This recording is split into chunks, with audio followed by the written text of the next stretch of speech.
नमस्कार विद्यार्थियों, मैं पी.आर. जाखड़, सहायक आचार्य भारतीय इतिहास, राजकीय महाविद्यालय नावन नागौर।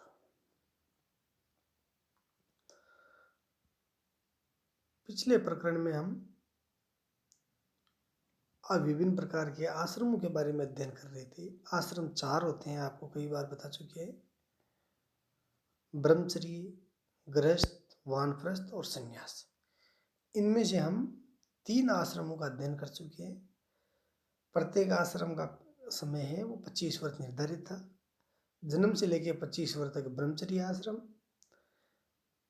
26 वर्ष से 50 वर्ष तक गृहस्थ आश्रम, 51 वर्ष से 75 वर्ष तक संन्यास आश्रम और 75 या 76 वर्ष से लेके मृत्यु पर्यंत संन्यास आश्रम। तीनों आश्रमों के बारे में हम अध्ययन कर चुके हैं। आज हमारा प्रकरण है संन्यास आश्रम। संन्यास आश्रम है वो मनुष्य के जीवन का अंतिम भाग है और ये 75 वर्ष की आयु से 100 वर्ष अथवा उसके बाद भी चलता रहता है। जब तक मनुष्य को मोक्ष की प्राप्ति नहीं हो जाती तब तक वह संन्यास आश्रम के अंतर्गत ही माना जाता है। पुरुषार्थ का अंतिम लक्ष्य है मोक्ष की प्राप्ति और ये संन्यास आश्रम से ही संभव हो पाता था। सन्यासी को भिक्षु, यति या परिवारजक भी कहा गया है। सूत्रकाल में संन्यास और भिक्षु शब्द का प्रचलन होने लगा। सन्यासी का अर्थ पूर्ण त्याग से है, अर्थात जिसने हर वस्तु का त्याग कर दिया हो उसे सन्यासी कहा गया है। भिक्षु का भिक्षुवर्ती से और यति का तपस्वी से।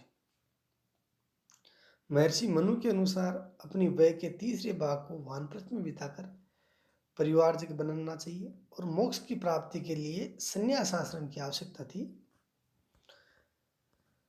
किंतु अनुत्तरदायी व्यक्ति, गृहस्थ जीवन के कर्तव्यों का पूर्णतः पालन न करने वाला व्यक्ति संन्यास आश्रम का अधिकारी नहीं था। अर्थात जिस व्यक्ति ने अपने पिछले आश्रमों या गृहस्थ आश्रम के अपने उत्तरदायित्व को पूर्णतः नहीं निभाया है, उत्तरदायित्व से मुक्त नहीं हुआ है, तो वह गृहस्थ आश्रम, इस संन्यास आश्रम का अधिकारी नहीं होता था।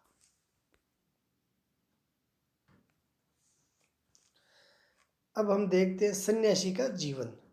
सन्यासी का जीवन कैसा होता था? संन्यास आश्रम में व्यक्ति किस प्रकार से जीवन यापन करते थे, कहाँ रहते थे, क्या खाते, क्या पीते, अध्ययन मनन इत्यादि करते, तो इन सब के बारे में हम अध्ययन करेंगे।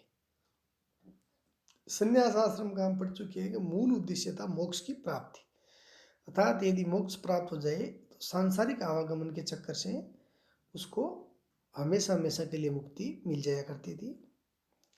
अतः मोक्ष की प्राप्ति के लिए साधना और तपस्या की आवश्यकता थी। संन्यास आश्रम में व्यक्ति पूर्ण रूप से निर्लिप्त भाव होकर मोक्ष की प्राप्ति के लिए लगातार लगा रहता और अपनी आत्मा को ब्रह्म की ओर लगाता। आत्मा और ब्रह्म एक हो जाता है तब व्यक्ति को मोक्ष की प्राप्ति हो जाती है। सन्यासी का जीवन समस्त राग, द्वेष, मान, मोह, माया, राग, वितराग इत्यादि से पूर्णतः एकाकी था।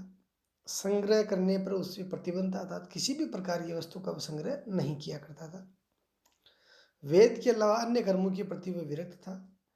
विष्णु पुराण में भी कहा गया है कि वह सभी के प्रति समभाव रखे, जरायज, अंडज आदि सभी जीवों के प्रति दया की भाव रखे।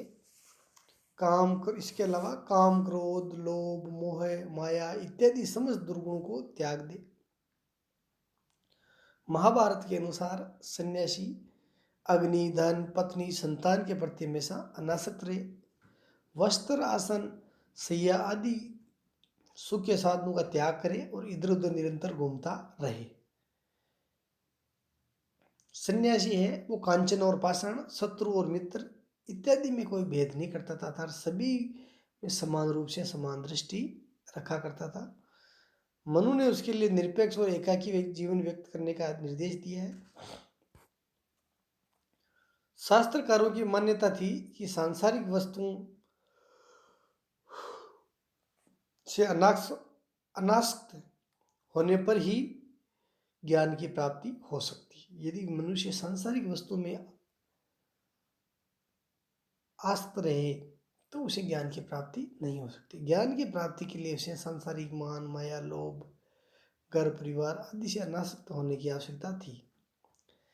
वह चलते समय भी अपनी दृष्टि इधर उधर नहीं डाला करता था और अपने रास्ते की तरफ या अपने पैरों की तरफ देख के चलता था। उसे कुक्कुटीपाद या भूमि की ओर देखने वाली, जिस प्रकार मुर्गा चलता है भूमि की ओर देख कर चलता है, तो सन्यासी भी केवल इधर उधर दृष्टि नहीं डाला करता था। वह अग्नि से रहित, ग्रहहीन, शरीर के रोगग्रस्त होने पर भी अपनी चिकित्सा का प्रबंध नहीं करने वाला, स्थिर बुद्धि, ब्रह्मा का मनन करने वाला, ब्रह्मा में भाव रखने वाला हो, ये मनु ने कहा है कि सन्यासी इस प्रकार का होना चाहिए। इन्हीं गुणों से युक्त सन्यासी गांव में भिक्षा के लिए जा सकता था। महाभारत के अनुसार उसके लिए अनिवार्य था कि वह क्रोध मोह का त्याग करे, अहिंसा, सत्य, अस्त्य, ब्रह्मचर्य, परिग्रह, शौच, संतोष, तप, स्वाध्याय, ईश्वर, प्राणिदान नियमों का पालन करे।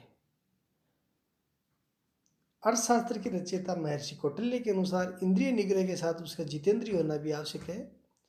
मत्स्य पुराण में भी कहा गया है कि वास्तविक भिक्षु है वो जितेंद्रिय होना चाहिए, अर्थात अपने इंद्रियों को जीतने वाला होना चाहिए।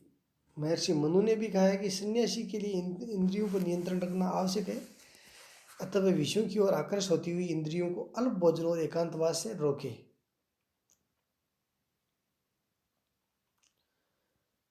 मनु ने उसे दिन में केवल एक बार भिक्षा के द्वारा भोजन ग्रहण करने का निर्देश दिया है, क्योंकि भिक्षा में आसक्त रहने वाला व्यक्ति विषयों में भी आसक्त हो जाता है। भ्रमणशीलता भिक्षु का प्रधान गुण था। परिवारजन भी इसी श्रेणी में आते थे और निरंतर भ्रमण करते रहते। सभी सन्यासी या भिक्षु किसी भी गांव में 1 दिन से ज़्यादा और शहर में 5 दिन से ज़्यादा नहीं रुका करते थे। ऐसा इसलिए था, ये नियम इसलिए बनाया गया कि वह मोह पाश और सांसारिक प्रपंच में फिर से नहीं फंस जाए। सही अर्थों में भिक्षु वही है जो बिना घर बार के विभिन्न स्थानों पर भ्रमण करता रहता है। शारीरिक कष्ट होने के बावजूद उसे भ्रमण करना अनिवार्य था। संन्यास का प्रचलन प्राय ब्राह्मणों में अधिक था। वैसे बौद्ध और जैन धर्म से संबंधित भिक्षु भी सन्यासी के रूप में विद्यमान थे। रामायण और महाभारत काल में क्षत्रिय और वैश्य सन्यासियों के बारे में कोई जानकारी नहीं मिलती और शूद्रों के लिए केवल गृहस्थ आश्रम ही विहित था। महाकाव्य काल में, अर्थात जहाँ रामायण और महाभारत की रचना हुई उस काल में अधिकतर सन्यासी है वो ब्राह्मण ही हुआ करते थे, प्राय सभी, अधिकतर क्या। महाभारत में तो ब्राह्मण और सन्यासी को पर्यायवाची शब्द में प्रयुक्त किया गया है। पूर्व मध्य काल में भी सन्यास का प्रचलन था। जो हमें इसकी जानकारी में भारत आए अरबी यात्रियों ने की है। 9वीं शताब्दी में भारत आने वाले अरबी यात्री सुलेमान ने कहा है कि सन्यासी है वो सदा पहाड़ों जंगलों में घुमा करते थे और लोगों से बहुत कम मिला जुला करते थे।